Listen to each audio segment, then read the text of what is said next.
Assalamu alaikum. Welcome to the program Islam Explained. We are joined by Dr. Zuleyha Keskin on the program. Welcome to the program, Doctor. Thank you. Good to be here. It's always a pleasure to have you here. Dr. Zuleyha, we'll ask a question in your field of expertise, which is, what's the difference between patience and contentment? So if you could just, give us a bit of a rundown or explain a bit about, the difference between being patient or being content. Yeah, no, that's a good question. And I guess patience and contentment, sabr and rida, are two qualities that Muslims aspire to have.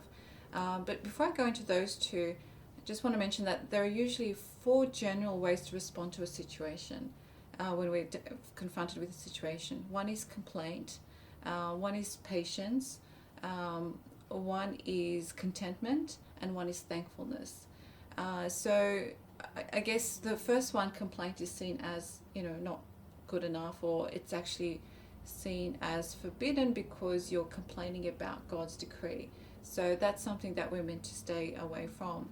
So when we're talking about patience and contentment, so patience was the second, contentment was the third that I mentioned. So patience is seen as a situation where you feel the pain in your heart, but you don't actually utter anything that will, displease God. So you stay silent, and you don't say things like, why me? Why did this happen to me? I don't deserve this. Those kind of words are not meant to be uttered.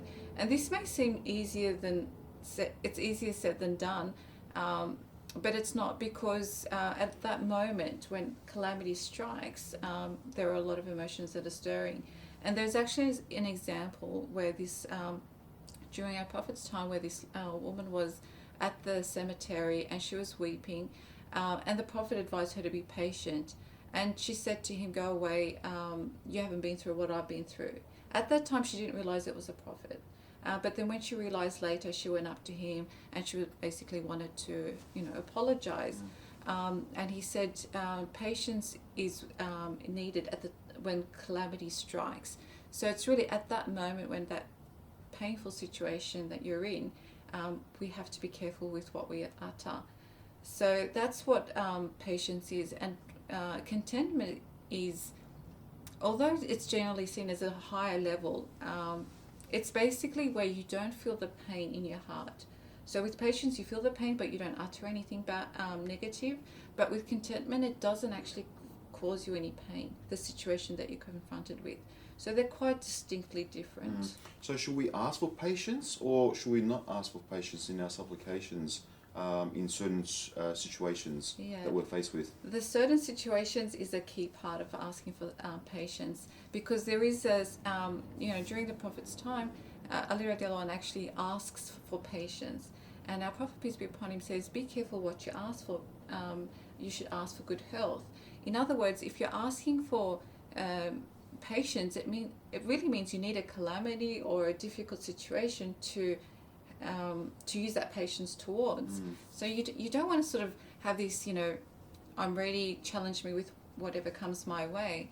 But when you are faced with a difficult situation or a calamity or a hardship, you would ask for patience for that particular incident or situation that you're going through.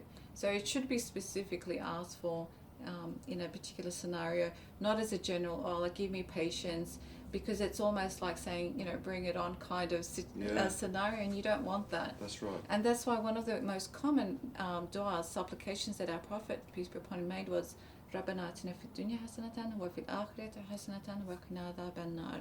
Allah, give me goodness in this life, give me goodness in the afterlife, and protect me from hellfire. So he was constantly asking for goodness in this life, and we need to follow his footsteps and also ask for goodness. But if we're faced with a difficult situation, then we ask for patience to deal with that situation. Just for that period, or we could ask for the cure, or to have it resolved, rather than just being patient and trying to weigh it out. Dr. Zuleyha, thank you for explaining the differences between patience and being content, and hopefully we'll have you back on one of our other shows. And I'd like to thank our viewers as well for watching Islam Explained, and we'll see you next time. Assalamu alaikum.